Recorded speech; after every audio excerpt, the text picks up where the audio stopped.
Welcome to IBM Support TV, where we answer questions and share technical support information, hints, and tips on IBM products. So in the previous video, I discussed the architecture and the resources for the voice agent tester, and now I'm going to show you how to run tests. So I already have a voice gateway deployment running on my computer. I'm going to call it just to make sure that it's working correctly. Hi, my name is Watson. You have reached my new voice gateway sample application. Great. So that voice gateway is running with the sample conversation included in our samples repo. You can go ahead and check it out. So I'm just going to go ahead and start a job with the worker already defined. This is the worker I will be using. It's the same worker I showed you before. So I'm going to go ahead and start a job which will call that voice gateway. All right. So it's starting the job and let's see. All right. So we already created a job. Let's go ahead and copy that ID and let's go and get the job. This is the worker ID and that's the job ID. And there we go. So you see the job itself is actually starting. You see which case is executing right now. You see it over here as well. You can see what worker it's using. And you can see here the results. Right now it has 0 failures, but it's already starting. So there we go. It says to running. Okay, so it's already in the case number 1. So it's already in the second turn. All right, so let me just go ahead and also create a batch job. So you can see it's the same worker ID, and this is the amount of jobs you're going to run concurrently. Right now, this would be 3 jobs only, and this is for specifying the groups of jobs you want to start per second. So basically, it'll start 4 jobs if you specify 4, and then wait a second between each of those 4 jobs. Right now, I'm just going to leave this as is, so it'll start them all at the same time. And let's go ahead and there we go. Also got a tool 1 here. Let's go ahead and check the status of this batch job. And there we go. You see it's running with 3 concurrent jobs, and you see each of those jobs running, the status of them, and the number of failures they have. And you can actually go ahead and with the ID of those sub jobs, you can go ahead and get more details for the job.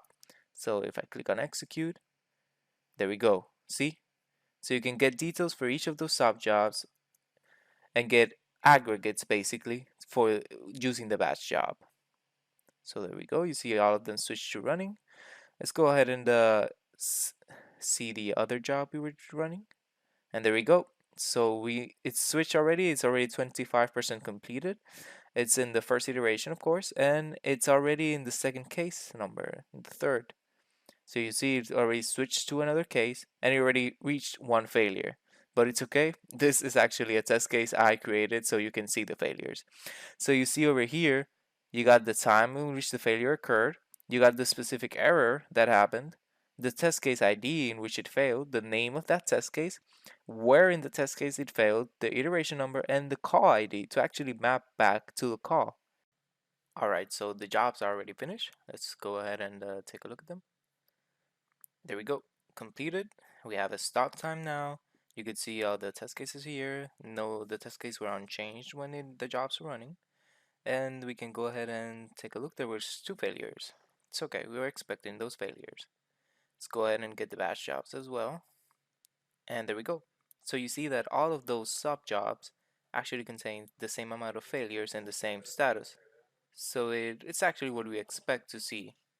You know, we expect to see some consistency between all those jobs.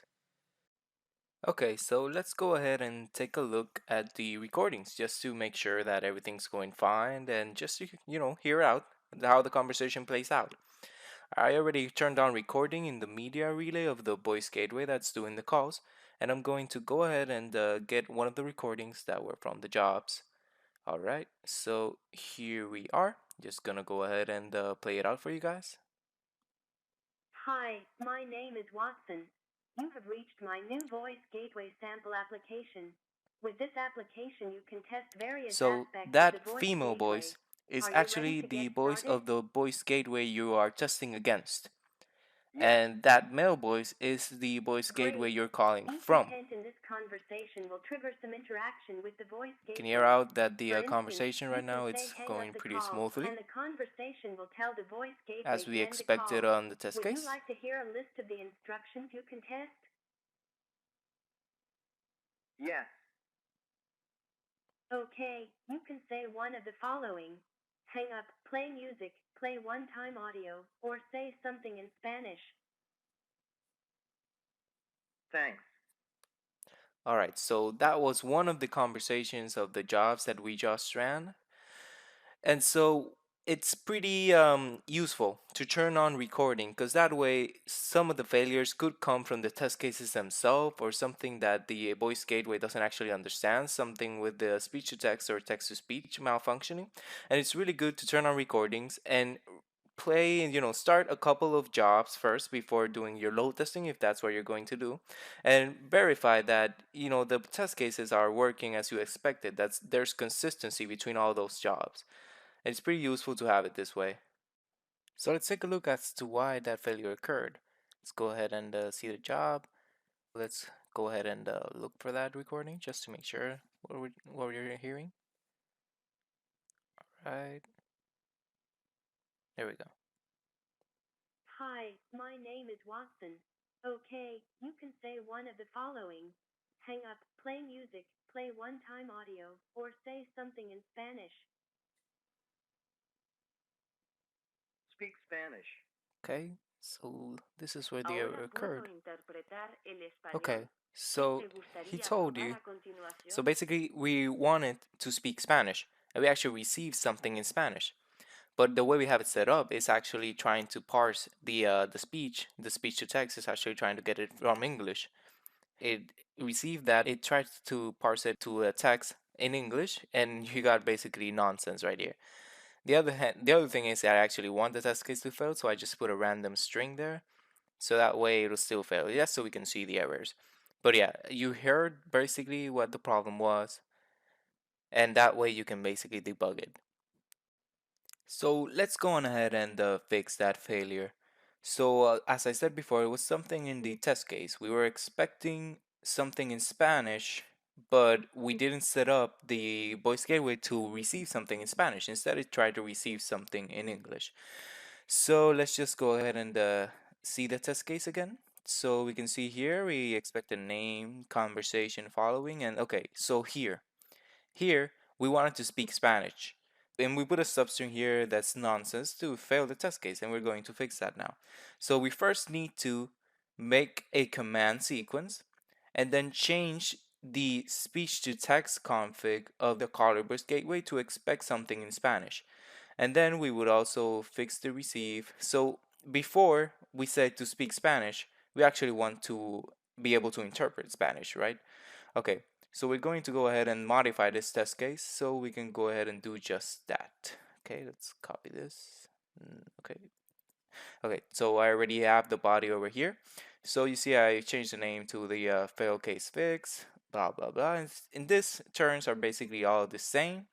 So here, right when we wanted to say speak Spanish, we do the send as a command sequence. So in a command sequence, you can go ahead and take a look at the description. There's going to be a link to all the voice gateway commands you can actually put.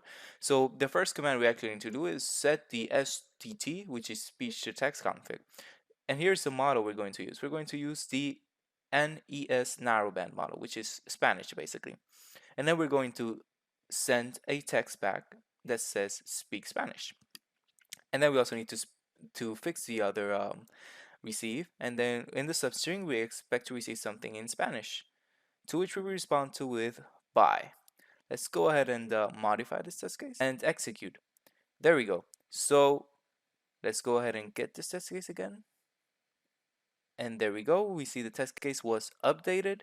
And now let's go ahead and restart the job we had.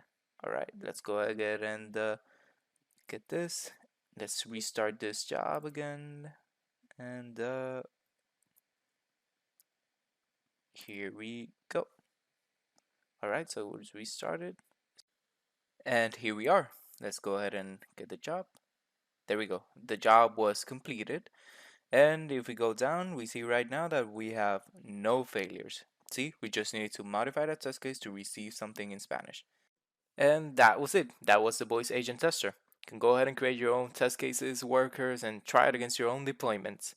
Take a look at the description of the video to get all the links to the Knowledge Center and some troubleshooting guides as well. That will be useful for setting up the project and basically using the whole microservice. Thanks. Thanks for watching this episode of IBM Support TV. Please leave a comment with topics you would like to see in future episodes. Until then, stay tuned.